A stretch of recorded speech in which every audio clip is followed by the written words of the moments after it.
Y Dios lo amaba incluso en aquel día en que todos lo aplaudían por haber asesinado al gigante Goliat y haber traído la libertad a la nación. Dios igual en ese momento estaba viendo la maldad de él. La estaba viendo igual. Nadie la veía, pero Dios la veía. Y él podía sentir de que Dios lo amaba igual.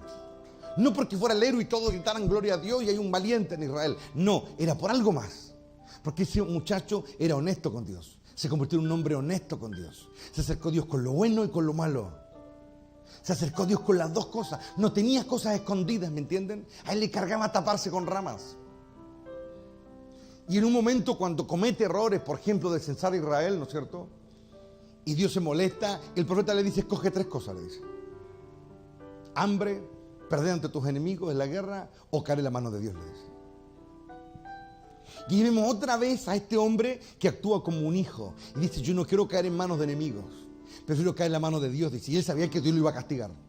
Él sabía de que no iba a ser fácil pasar la reprensión de Dios. Pero yo prefiero caer en la mano de él, decía. Mira qué actitud más de hijo. Yo prefiero que Dios me castigue, decía.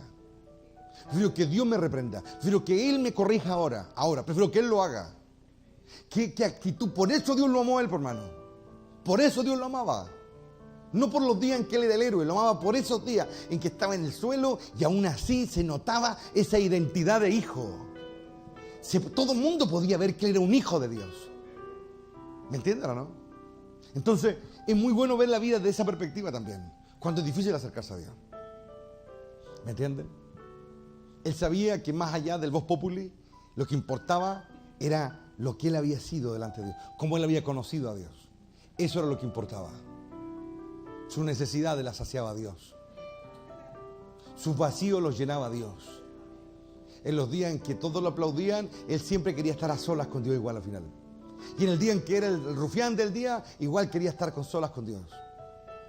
Porque Jesús lo dijo en un momento, si vosotros siendo malos, dijo. Si vosotros siendo malos, sabéis dar buenas dádivas, buenos regalos a vuestros hijos, ¿cuánto más vuestro Padre? Dice. Y dice, no usa el término regalo, sino que usa dará el Espíritu Santo a quien se lo pida acá. Ahí está el mayor regalo de Dios lejos, ¿me entienden? Dará el Espíritu Santo, un regalo. Un regalo no tiene una condicional. Yo te regalo algo, no porque tú me des algo, sino que el Padre dará el Espíritu Santo a quien se lo pida. ¿No es cierto? Entonces, qué importante es llegar aquí y experimentar la libertad. Hoy día de la mañana yo me estaba duchando y de pronto empecé a escuchar una canción que le vamos a cantar más rato. Y de pronto comencé a sentir algo tan glorioso, comencé a sentir la libertad de estar en su presencia. Y qué glorioso, hermano, es cuando uno está solo, ni siquiera está en un culto, ni siquiera está en una liturgia, nada, está solo y comienza a sentir la alegría de su presencia. La alegría de su presencia. Y es como que la mente volara a 1000 por hora, hermano. Es como que Dios te mete en historia, te hace vivir realidad en el Espíritu. Y uno se goza caleta, hermano. Y uno se nutre mucho de esos momentos. Mucho de esos momentos. Qué glorioso es poder experimentar la libertad. Y eso me hablaba del arca en la mañana. Me hablaba del arca acerca de cómo el arca en un momento se pierde. Porque Israel la quiere llevar como un amuleto, ¿no es cierto?, a la guerra cuando... Es todavía el tiempo en que, ¿no es cierto?, Elí juzgaba a Israel. Y podemos ver, ¿no es cierto?, cómo ocurren un montón de cosas, van a la guerra, el arca se pierde. Y hay un momento en que el arca viene, ¿no es cierto?, al campamento de Israel y ellos están en batalla contra los filisteos. Y cuando los filisteos escuchan el alboroto que genera Israel, dicen, Dios está con ellos, dicen. Dice en un momento los filisteos, dice, vamos a perder la guerra porque ahora Dios vino al campamento israelita. Y estos son los dioses, estos dioses son poderosos, dicen los filisteos. Fueron los que libertaron a Israel de Egipto, fueron los que lo trajeron, que ellos conocían toda la historia, toda. Y hay un momento en que los filisteos se dan ánimo y dicen, sean hombres y peleen. Y ese día pierden los israelitas. ¿Y pierden por qué? Porque invocan a un Dios que no conocen. Traen un arca que no saben para qué sirve. Y de pronto el Señor me habló justamente de eso. Traer el arca, así como la llevaron los israelitas en ese día, y no conocer al Dios del arca. Dios real, Dios poderoso. El arca era un arma poderosísima también, si la queríamos ver desde esa perspectiva. Pero en un momento, ellos traen a alguien a quien no conocen. Invocan a alguien al quien no han adorado en espíritu y en verdad. ¿Por qué? Porque los líderes religiosos son malos. Si los que están al frente están mal, imagínense qué le queda al resto. Y ellos traen el arca y no sirve de nada. Ellos se gozan, se alborotan, gritan. Y el estruendo se escuchó hasta tan lejos que los filisteos sintieron miedo de la reacción que produjo el arca en el campamento israelita. Pero no sirvió de nada todo ese alboroto, todo ese griterío. Porque ellos van a la guerra y la perdieron igual. Y allí, ¿no es cierto?, ocurre ese fenómeno único en la historia de Israel, cuando Israel pierde el arca en la guerra y se la llevan. Se llevaron el arca. ¿Y cuántas veces te han quitado el arca, hermano?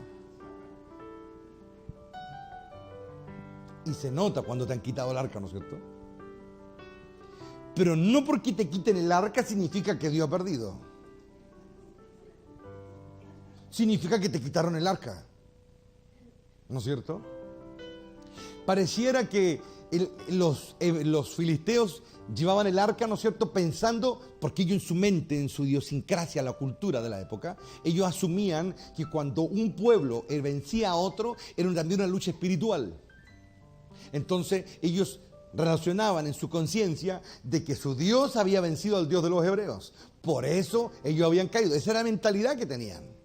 ¿Me entienden? Entonces cuando ellos ven, ¿no es cierto?, que Israel pierde la batalla, y la Biblia dice que fue descomunal la derrota ese día, murieron 30.000 hebreos. 30.000 hombres. Imagínense, nosotros muchas veces veis los números de la Biblia, pero como que no los visualizamos. Imagínate 30.000 cadáveres. 30.000 cadáveres desparramados en un valle, muertos, desangrándose así, una cosa horrible. 30.000 almas que pierden la vida en ese día, y el arca se la llevan como un trofeo. ¿Qué te parece? ¿Qué crees tú que siente el hebreo promedio? ¿Qué crees tú que piensan los pocos que arrancaron y sobrevivieron? Y llegaron, el que llegó con la noticia, ¿no es cierto?, donde leí que el otro se descabeza porque cae hacia atrás y se desnuca, ¿no es cierto?, ante la impresión, sabe que su hijo se muere, mataron al sacerdote. Es decir, fue una derrota literalmente descomunal. Fue una derrota así, pero con mayúscula y en dorado. ¿Cómo yo lo sé? Y ahí, o sea, que de pronto yo estaba en el baño y yo veía cómo se llevaban el arca. Y es como que se llevaban al Señor prisionero, ya se lo llevaban a él ahí, como un trofeo de guerra. Pero lejos estaba de Dios haber perdido. Es como que Dios me decía, ellos perdieron, yo no. Yo jamás voy a perder, me dijo. Mi pueblo puede perder por su pecado, pero yo no pierdo nunca. Yo no puedo perder. ¿Y sabes que me gocé tanto, hermano? Porque se llevan el arca y la llevan a la ciudad principal, las dos. Una de las ciudades principales, el centro espiritual y político de los filisteos. Ahí estaba el gran templo de Dagón. Una cosa descomunal, estuve investigando un poco acerca de este templo. Era casi una maravilla del Oriente Medio. Una cosa impresionante, grande, con columnas. Era una cosa despampanante. Ahí estaba. Y ahí entraron ellos con el arca. Y la pusieron como un trofeo ahí al lado de Dagón, diciéndole a todos los filisteos, a toda la nación filistea, de que el Dios Dagón era más fuerte que el Dios de los hebreos. Porque estaba todavía ese fantasma así, voz populi entre el medio de Israel. El Dios de los hebreos los había libertado, había dado señales, y ahora el Dios de ellos los sometía. Entonces eso hacía, ¿no es cierto?, que la nación se impulsara, que su estado de ánimo espiritual creciera, que vencimos al Dios de los hebreos, un Dios que era una leyenda, que había hecho cosas impresionantes, que ningún otro Dios había hecho, y nuestro Dios lo venció. Esa era la razón por la que los monarcas filisteos llevaban el arca y la pusieron ahí. Era una señal inequívoca de que el Dios de ellos era muy poderoso, que ahora los filisteos se iban a alzar como una potencia en el mundo conocido, y ahora había todo un panorama, ¿no es cierto?, promisorio para la nación. Eso era la razón. Y ¿sabe que yo pude ver cómo ellos celebraban y el arca estaba ahí? Celebraban sus sacerdotes, los de Dagón, hicieron sus saumerios, sus fiestas, la gente celebraba en Asdod, es decir, era todo fantástico. Y Dios miraba nomás. Y Dios me seguía diciendo, mi pueblo puede perder, pero yo no. Y aquel día lo celebraron, cantaron, comieron, hicieron sus saumerios, sus sacrificios. Se fueron todos los filisteos felices a sus casas. Los sacerdotes de Dagón felices se fueron a sus casas. Habían alcanzado un logro impresionante. Habían vencido al Dios de Israel. Pero cuando ellos cerraron las puertas de su templo, Como lo dice el rey David, el que reina entre los querubines, dice. Se puso de pie.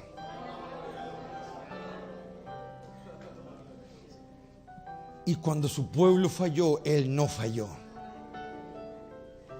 Él no falló, hermano. Qué gloria está, hermano. Él no falló. Y como Él no falló, su pueblo sigue estando hoy. Tú te podés condorear, pero Dios no. Tú te puedes quebrar, pero Dios no. La iglesia puede fallar, pero Dios no. Bendito el hombre que confía en Jehová. Oh, bendito Rey. El sonido está perfecto. Bendito el hombre que confía en Jehová y lo ha puesto a Él por su esperanza. Entonces ahora yo puedo imaginarme los pocos fieles que quedaban en Israel, que el Espíritu les decía: no pierda la esperanza, yo voy a seguir. Y la historia después es sabida.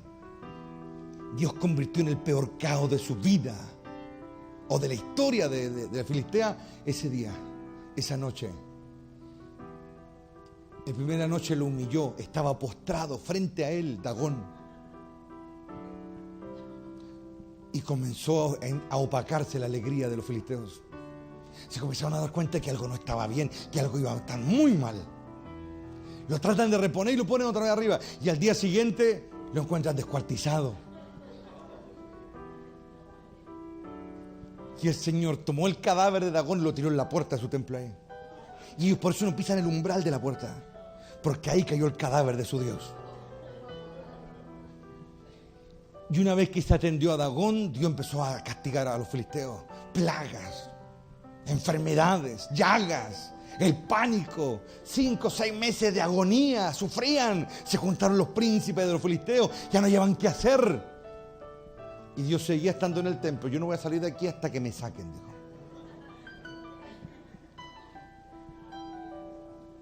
Estaban tan desesperados en un momento. Y esto es tan glorioso. Porque aunque tú le fallas, Él sigue ganando igual. Por eso Él dice: toda la gloria es mía. Todo el poder, toda la gloria, todo el honor es mío. Y Él ganó y ganó y ganó. Y ya los filisteos se están enloqueciendo. Y ellos le dicen, ellos ya en su desesperación dicen: si esto viene del Dios de los hebreos, dice, debemos pagar un sacrificio. Y ahí viene algo tan glorioso. Los filisteos hablan de la expiación. Debemos expiar nuestras culpas. Les quieren pedir perdón a Dios ahora. No hay ningún sacerdote, no hay ningún hebreo, y los filisteos quieren pedirle perdón. Hicieron tumores de oro, ratas de oro, las pusieron todas en una carreta con crías recién destetadas de las vacas, ¿no es cierto? Y ellos dijeron: vamos a llevar hasta la frontera. Si las vacas se van solas, decían, sabremos que fue el Dios de los hebreos. Y el cronista dice que los terneros mugían, porque obviamente no se quieren separar de su madre, ¿no es cierto? Pero mugían porque Dios iba ahí, hermano. Dios iba ahí. Ningún sacerdote, ningún hombre, nadie. Otra vez solo como al principio. Y sigue ganando.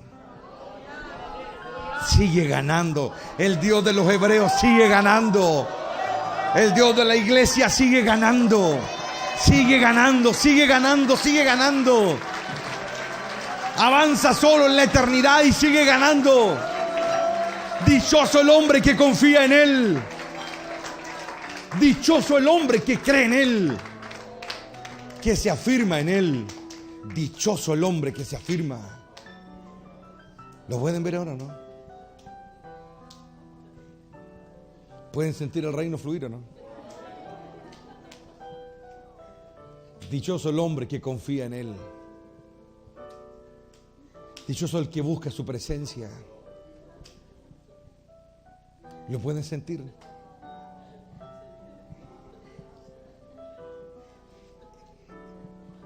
Y él llega a la frontera y llegó a una casa, un hombre llamado Abinadab. Cuando llegan ahí al arca, llega al arca a esa aldea ahí. Algunos hombres de Israel, en su ignorancia, Tocaron el arca, otros la miraron dentro y todos murieron. Dios no ha cambiado su manera de ser. Él decide quién se acerca a Él y quién no. Él decide quién toca el arca y quién no.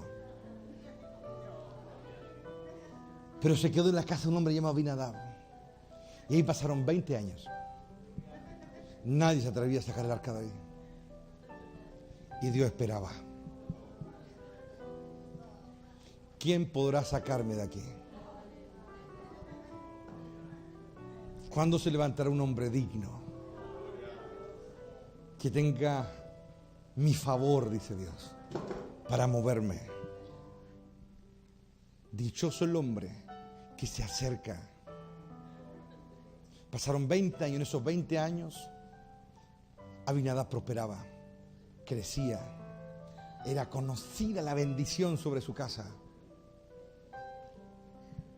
Saúl ya va en decadencia después. Y después alguien decide ir a buscar el arca. Un muchacho que se está haciendo famoso, que ahora es rey sobre una de las tribus, que ha tomado Jerusalén. Mira cómo ha cambiado el mundo y él sigue esperando que alguien lo vaya a buscar. Oh, Ribacanda Raiza va en la gloria de Dios, hermano. En la gloria de Dios.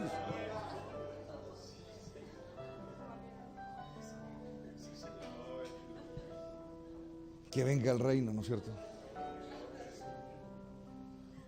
Que se manifieste la justicia. El mundo cambia y Dios sigue esperando a alguien digno. Y cuando se levanta el rey David, que ha oído toda esta historia, gloria a Dios, que él se ha nutrido de todas estas verdades. Él sabe lo que Dios le hizo al Dios de los filisteos. Conoce toda la historia. Conquista la ciudad intomable de Canaán, Jerusalén, una fortaleza natural. La toma y él ve que es un festejo, eso une a Israel, es todo un cuento. Pero dice, todavía falta algo aquí. Nadie se metía con Dios, la gente le tenía miedo a Dios. Por lo que le había hecho a los filisteos, por lo que había ocurrido en la aldea de Abinadab. Nadie se metía, estaba ahí el arca y nadie la tocaba, ahí se quedaba. Todos adoraban a Dios por de lejitos, sí, porque les daba miedo, porque no lo conocían. Tenía la fama de ser un Dios poderoso, airado, que destruía al que se le ponía por delante. Pero hubo uno que quiso encontrar a Dios. Y fue. Y en su ignorancia la trató de traer el arca así, como lo había llegado ahí, ¿no es cierto?, por los filisteos.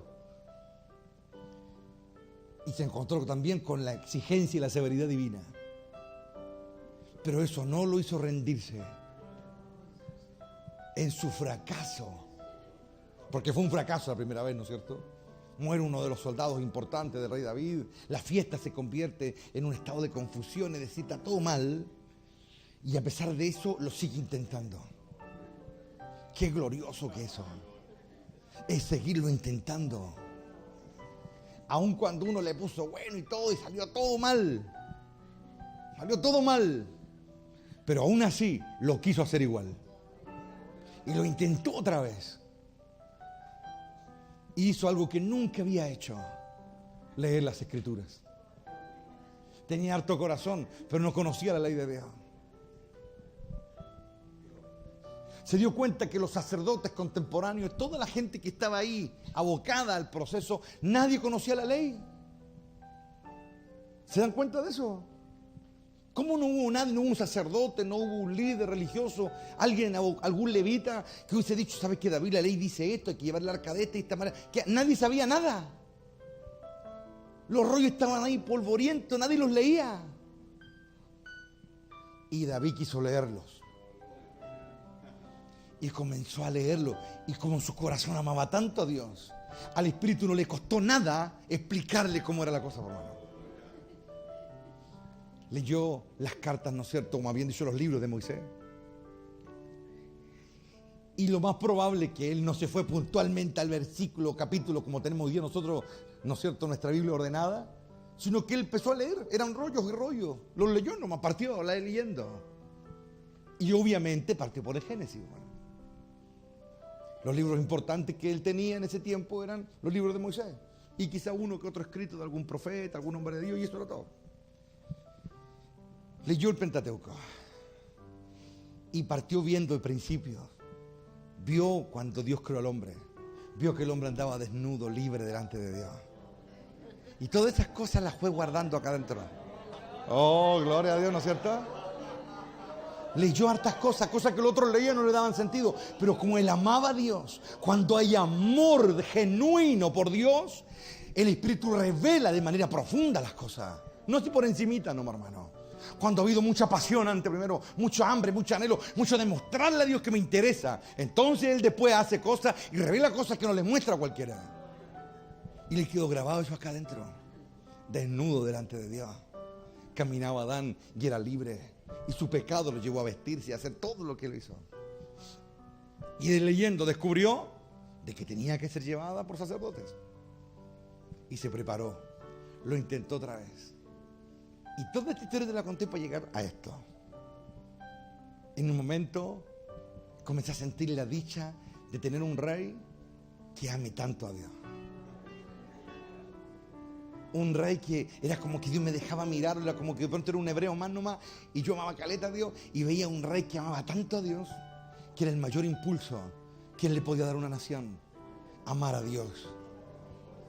Y cuando él comenzó a llevar el arca, la gente cantaba, los tamboriles, los músicos, y él alababa a Dios, y todo lo que había leído como que comenzó a cobrar vida dentro de él. Oh, gloria a Dios.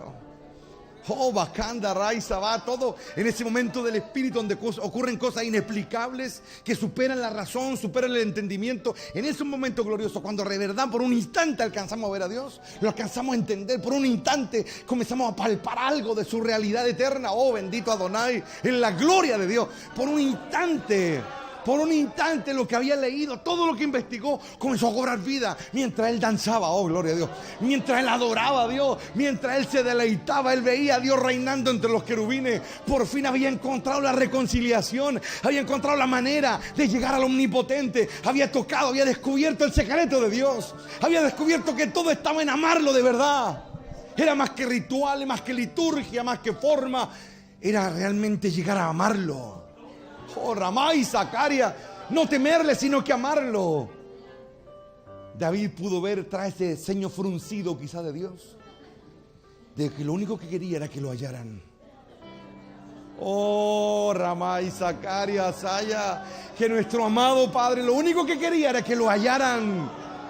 Que vieran más allá de su enojo, más allá de sus castigos, más allá de ese Dios de la guerra que había destrozado a dioses, que vieran más allá. Y David vio más allá, comenzó a darse cuenta que Dios no era un Dios de ira, no era un Dios destructivo, no era un Dios al que había que temerle, ni el que había que arrancarse, ni el que había que taparse. Era un Dios al que había que buscarle el rostro, había que buscar la mirada, había que clamarle, había que anhelarlo, había que estar ahí hasta que Él se inclinara a oír el clamor de su pueblo. Oh, bendito Adonai de la gloria.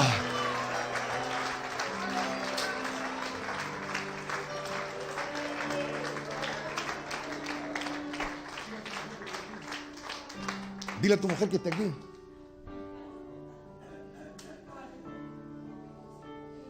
El reino de los cielos es de aquellos que comprenden esta gran verdad.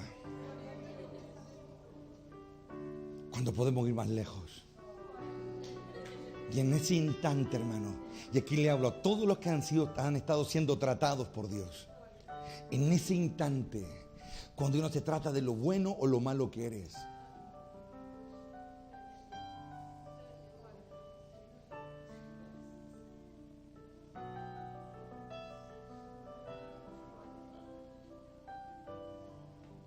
Tu Ángela debería ser la que más oye aquí. En vez de estar metida en el baño 1 hora con tu cabra. Deja tu maldito orgullo y tu arrogancia. Porque no te sirve de nada, te hunde nomás.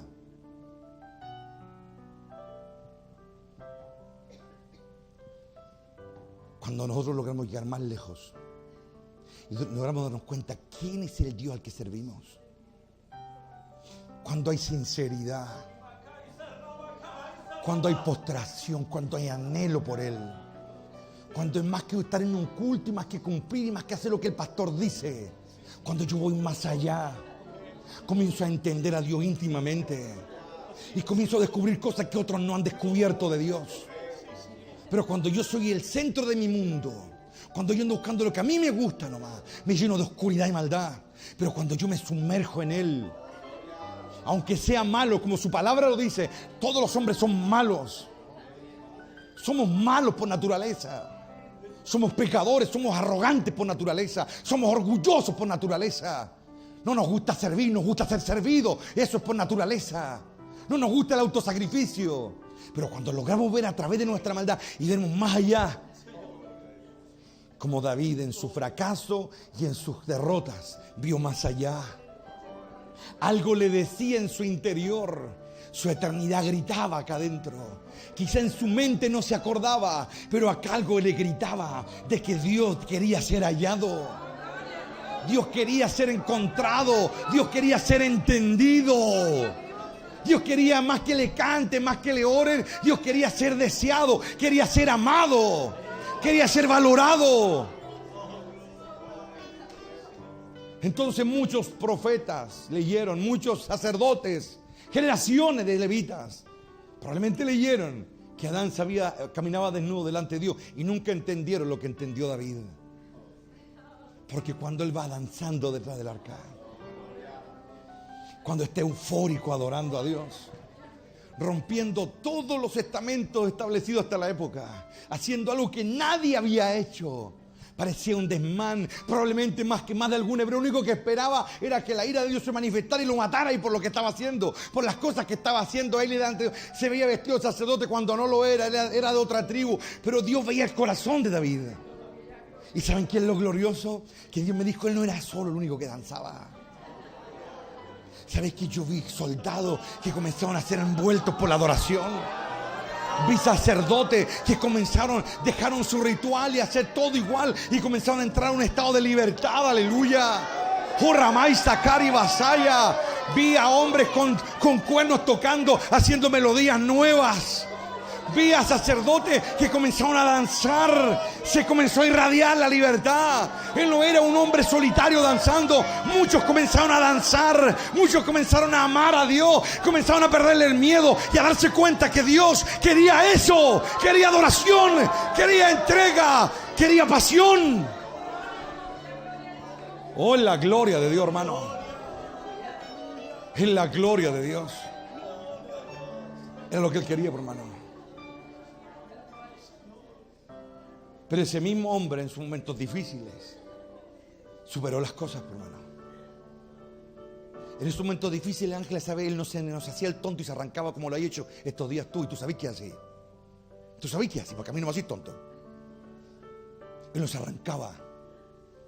Él daba la cara. Cuando metía la pata, su vergüenza no lo alejaba de Dios. Lo hacía postrarse y pedirle perdón a Dios. Eso hacía David. Eso es lo que hay que hacer cuando uno se equivoca. No andarse arrancado como lo hacen algunos aquí. Ahora te tocó a ti, pero que hay varios así. Se arrancan en su fracaso, andan escondidos. Y Dios se da cuenta de eso. Te puedes meter debajo de 7 montes y Dios te va a ver igual. Te puedes ir a otra ciudad si querés y Dios te va a ver igual. Te podría ir a otro planeta si tuviéramos la tecnología y Dios te vería igual. Fue este mismo rey David que en un salmo dijo: ¿dónde yo me podría huir de tu mano? Si me subiera a las montañas, tú estás allá, decía. Si fuera lo más profundo, tú estás allá. Sinceridad es lo que Dios busca. Sinceridad. Y se desnudó. Y lejos Dios de enojarse, vio un hombre que por fin había entendido lo que él le había dicho a Moisés. Y Adán caminaba desnudo, sin tapar nada.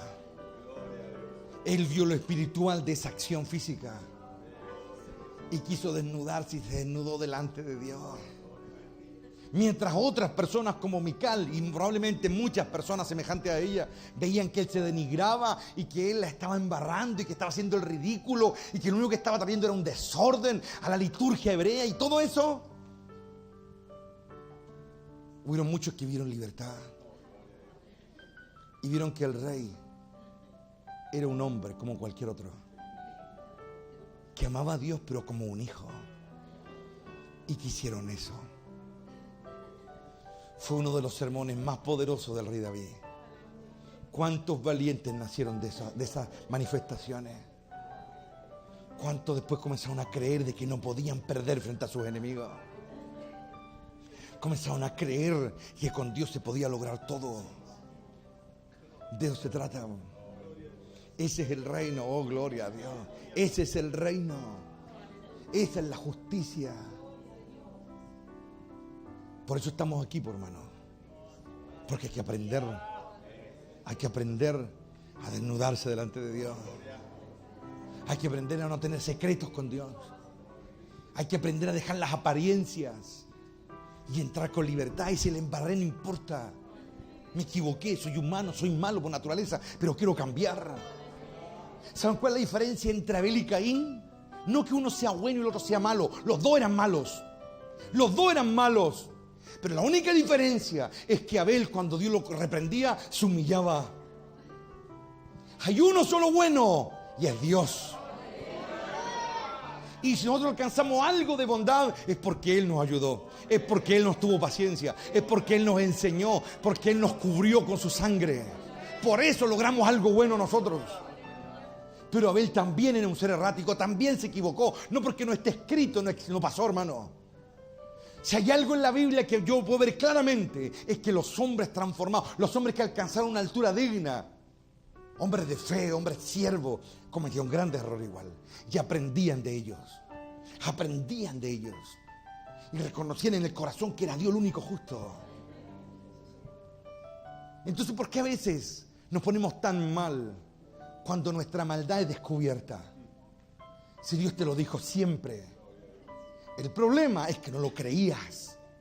Eran solamente palabras aprendidas de hombres. Tú eres malo. Yo soy malo. No hay hombre bueno. Pero cuando nos acercamos a Él,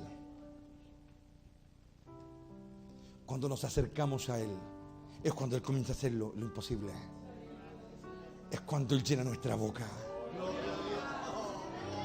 Pedro cayó mal, cayó allá abajo, muy feo. Negó al Señor, el que se suponía era el brazo derecho del maestro, y lo niega, cae en el descrédito. Todos saben que Él negó.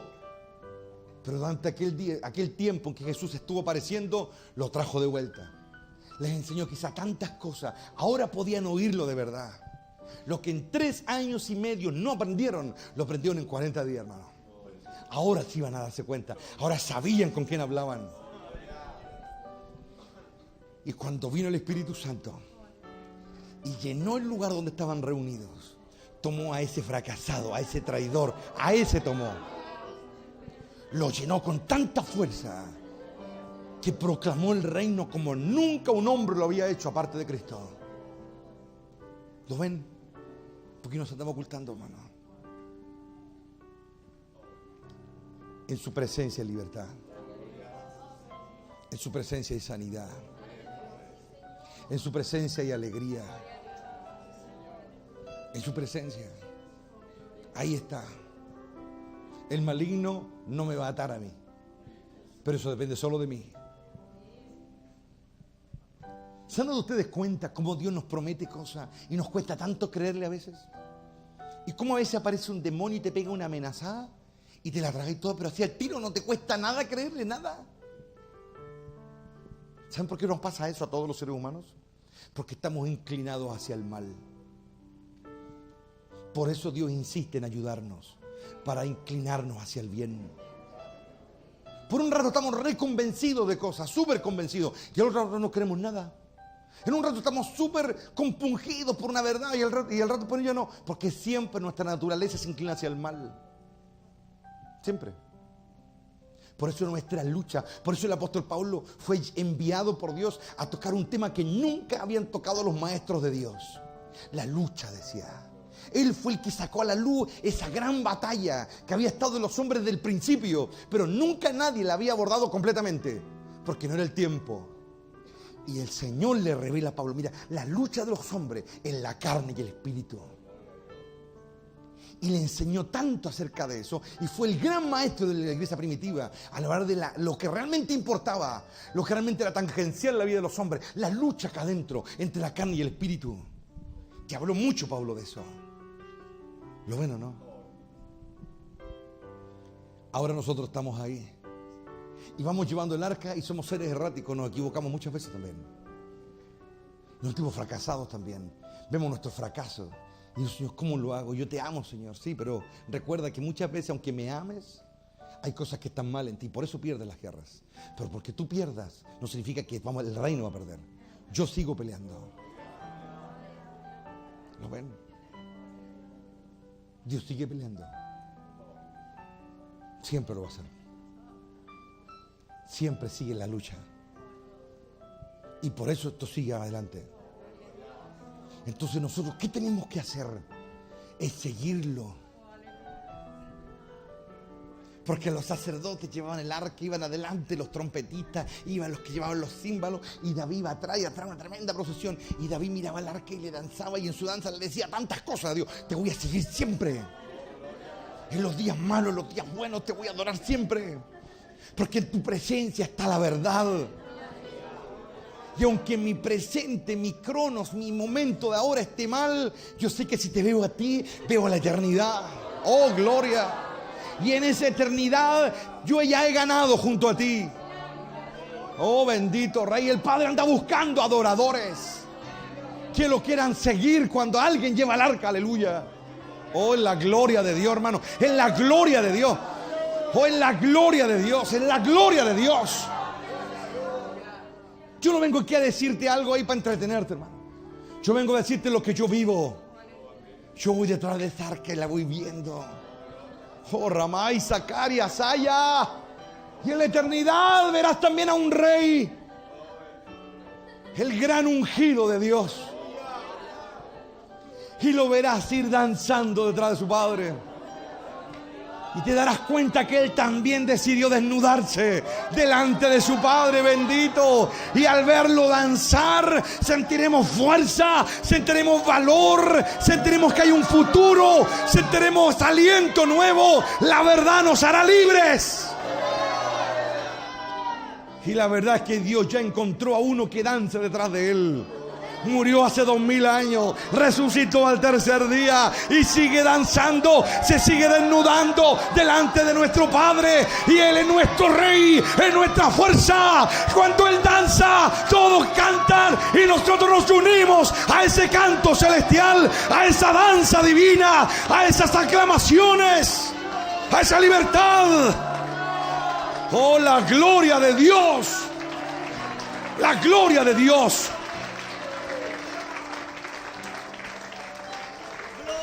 Oh, Ramay, Sakanda, Rabacoba, Riasaya. Nuestro Padre ya se asió de un David eterno.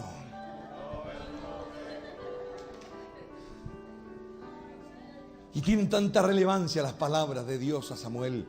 Anda y unge a un hijo de un hombre que vive allá en Belén. Úngelo para mí. Unge un rey para mí. Unge un rey que me siga danzando. Busca un rey que me anhele. Busca a alguien que me busque. Y detrás de él, muchos van a querer buscarme. Oh, Rabay, Zacarías, Saya, en la gloria de Dios. Lo que Dios necesitaba en el trono de Israel no era un comandante guerrero, no era un gran estadista ni un gran político. Lo que necesitaba era un adorador. Era un adorador. Ribacandarais era un adorador. No un rey que tuviera solamente gente que le cantara a Dios y le adorara. Y no, era un adorador él. Por eso Israel no ha visto una época de oro como esa otra vez. Porque Israel tuvo muchos reyes después. Y algunos de ellos amaban a Dios. Pero ninguno llegó a adorar a Dios como lo hizo David. Ellos se quedaron con la herencia de David. Hablaban de los instrumentos que él hizo. David en sus momentos de esparcimiento, en todas sus responsabilidades como rey, se preocupaba de crear instrumentos. Era tanta la pasión. Oh, gloria a Dios. Oh, Ramay Saquem. Dicen los maestros judíos que David fabricó 69 instrumentos, los inventó él. Y algunos dicen que no pudo llegar al 70 porque él era el 70. Él era el 70. Símbolo de perfección. Oh, Rabay Sakani Asaya. Él era el 70. Oh, en la gloria de Dios. Aleluya. Oh, bendito Adonai. Yo quiero adorar a Dios, hermano. Yo quiero exaltarlo. Yo quiero que Él sea bendito. Yo quiero ver la tierra llena de su gloria. Yo quiero sumergirme en su presencia. Yo quiero buscar su reino. Quiero buscar su palabra. Quiero estar vivo. Quiero estar siempre vivo. No solo estar aquí, estar vivo. Quiero experimentar la emoción así, cuando estoy solo en el baño ahí, bañándome ahí es real. Sentir que puedo volar, hermano, sentir que puedo estar en lugares adorando a Dios. Oh, Ramay Sakanda Rabasaya. Quiero sentir eso. Quiero que mi corazón esté en el lugar correcto. Quiero estar en el lugar correcto. Quiero buscar su presencia. Quiero deleitarme en eso. Quiero ser un adorador. Y eso depende de nosotros solamente. Oh, bendito Rey. ¿Ahora entienden o no? ¿Ahora entienden o no? Lo que significa buscar a Dios. Lo que significa estar cerca de Él. Lo que significa es soñar con Él. Cuando nosotros solamente tenemos religión aquí en la cabeza. Aquí, ideas, liturgias. Y la verdad no entra acá. Yo no cambio, no me transformo. Oigo nomás, oigo, pero no cambio. Pero cuando yo sueño con Dios, cuando yo me derramo delante de Dios, cuando yo sueño con Él caminando en el desierto y ver la columna de fuego levantarse. Para mucha gente eso lo escucha, lo mira, así lindo. Pero vemos otros que lo sentimos, por mano. Y esa es la diferencia entre aquel que canta y el que adora. Esa es la diferencia entre aquel que asiste a una iglesia determinada y aquel que adora en espíritu y en verdad, siente las realidades. Y no es que sea bueno, no es que sea mejor, sigue siendo malo, pero esa actitud, esa realidad lo justifica. ¿Lo pueden ver o no? Esa realidad es la que lo limpia. Esa realidad es la que lo mantiene apartado del mal. Esa realidad es la que lo sana. Esa realidad es la que lo renueva. ¿Lo ven o no? ¿Ustedes quieren experimentar eso o no? ¿Quieren vivir ese reino? Esa realidad es la que lo sana. Esa realidad es la que los mantiene vivos.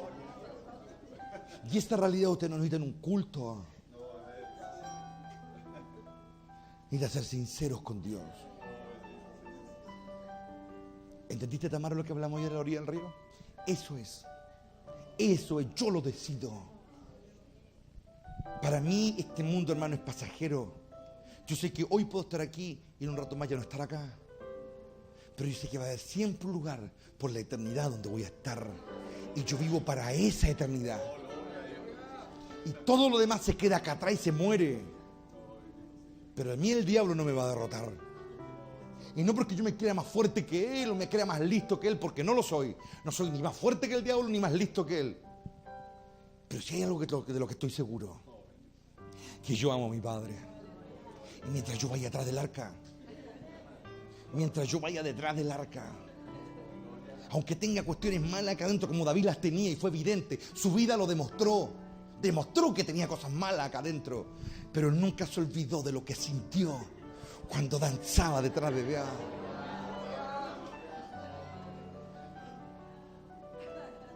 Él quería vivir eso todos los días de la vida. La única manera en que tú estés vivo, la única manera en que tú venzas al mal y venzas tu propio mal, es eso, desear ir detrás de Él. buscar la instancia para volver a soñar con Él. Aleluya. David danzó y danzó y danzó. Y al final probablemente llegó arriba a una montaña, una montañita que estaba dentro de Jerusalén. Un lugar alto. A esa pequeña colina que estaba dentro de la ciudad se llamaba la montaña de Sión o la colina de Sión. Era el lugar donde estuvo ahí, ¿no es cierto?, el arca en las tiendas hasta que después se construyó un templo. En ese lugar fue donde adoraron. A ese lugar al final del día David llegó probablemente extenuado, cansado. Los músicos ya no daban más, tenían las manos acalambradas tanto tocar. Pero Israel se había llenado, hermano. Jerusalén se había llenado. Cuánto Dios es agradado, oh Rabacá y Sanaseya. Lo adoraron como en el cielo, hermano.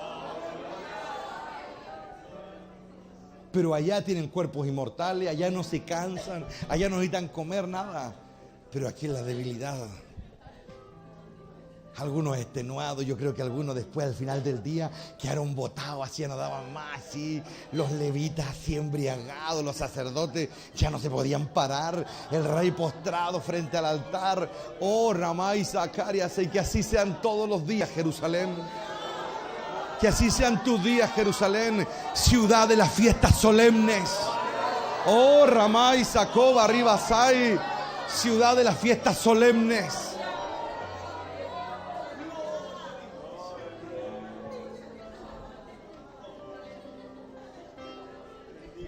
¿Lo pueden ver o no? ¿Lo pueden entender?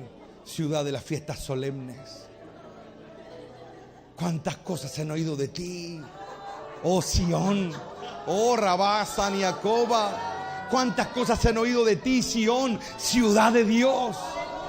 Oh Ramay, Sacanda, Rabasai. Oh, que esta tierra se convierta en una Jerusalén algún día, hermano.